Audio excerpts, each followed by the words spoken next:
Selamat pagi sahabat podcast Maritim.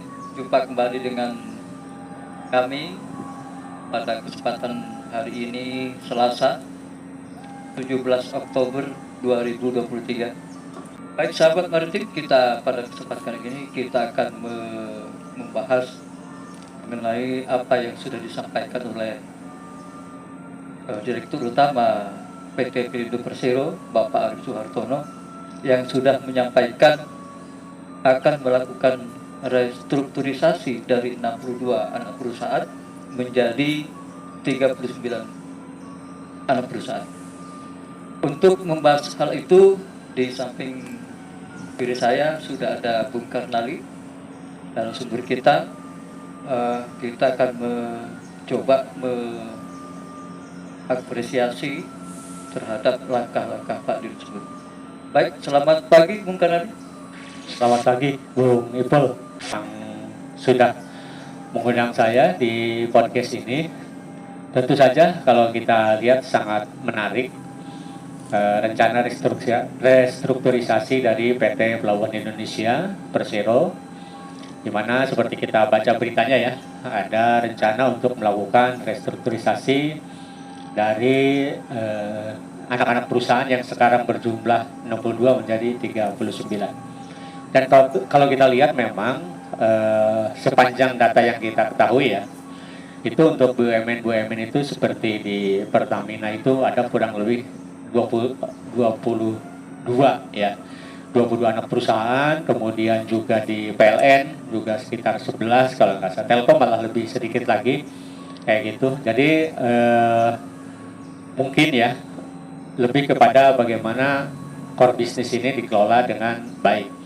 Saya kira apa yang direncanakan oleh Pelindo perlu kita dukung.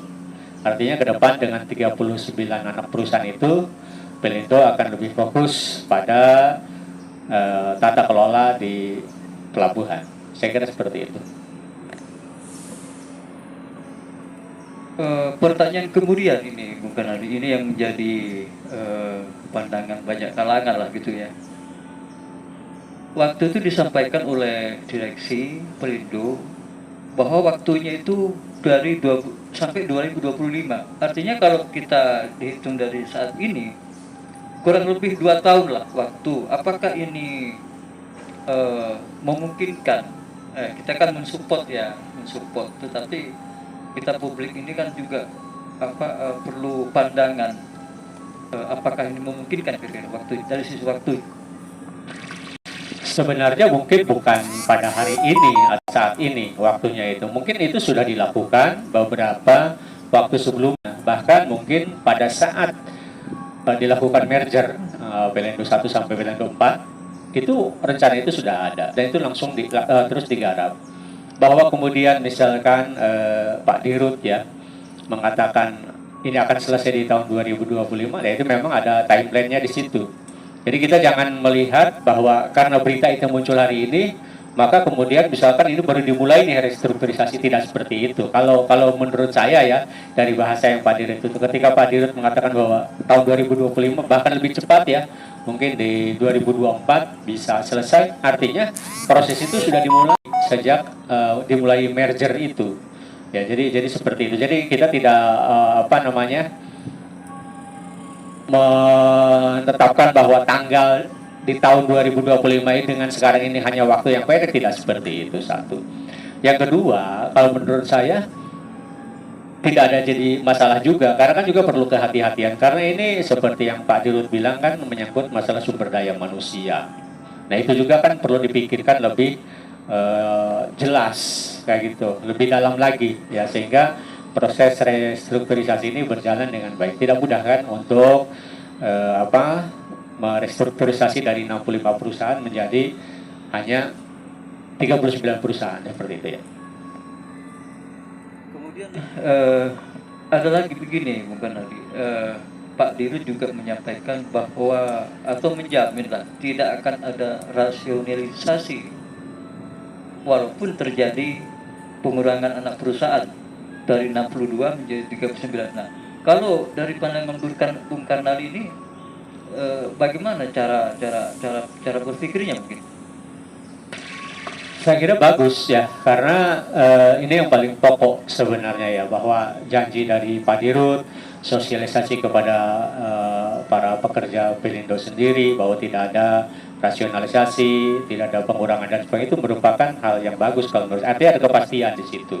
Karena kan kadang-kadang juga yang dicemaskan itu, yang dikhawatirkan ketika terjadi rasionalisasi, ketika terjadi restrukturisasi, perubahan dan sebagainya, berdampak terhadap nasib dari para pekerja. Nah, Pak Dirut sudah menjamin bahwa ini tidak ada masalah dengan masalah rasionalisasi ini ya. Strukturisasi ini tidak akan berdampak terhadap rasionalisasi. Jadi saya pikir itu bagus ya. Bahwa kemudian nanti tekniknya bagaimana, tentu itu kan kembali kepada strategi dari Pelindo. Jangan lupa Pelindo itu menguasakan ya, mengelola sekitar 94 ya cabang pelabuhan di seluruh Indonesia.